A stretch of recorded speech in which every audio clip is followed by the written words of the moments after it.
Hey guys, Cody Quinlisk here with Steel Green Manufacturing. Today we're going to talk about our 2.5-gallon foam marker attachment and how to properly adjust it. Here we have our 2.5-gallon foam marker option. This does hold 2.5 gallons. It's going to drop on both sides at the same time. Couple little things about operation of this. You do want to make sure you're using a good foaming agent. Some people use soaps and stuff and other foam markers, but we do recommend finding a good foaming agent and using that. So the first adjustment that you have here is going to be your liquid adjustment. So that's what this blue knob here is going to control.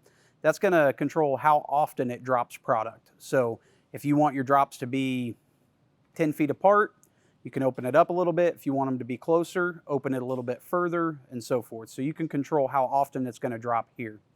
The second knob here, this is preset, but this actually controls the air intake. So that's going to control some of the consistency of the foam.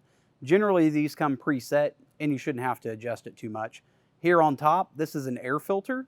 So this side is going to pull air into the pump and the bottom side is going to pull liquid in. It's going to mix in the pump and it's going to push it out one hose and it's going to go to the boom to a T and then it's going to go to both sides. So this is why it drops on both sides at the same time.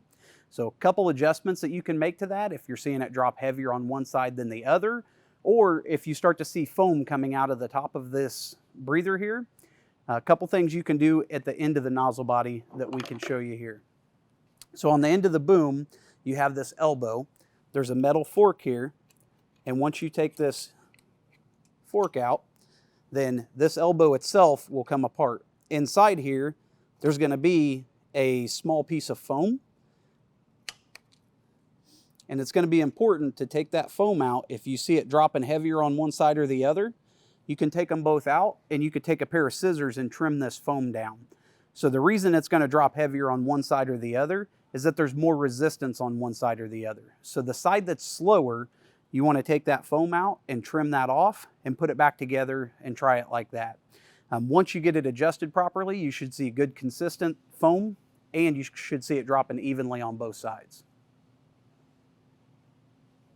Thanks for watching today's video. Hopefully you have a better understanding of how your spray system operates. If you have any questions, feel free to reach out to us on social media or our website at steelgreenmanufacturing.com.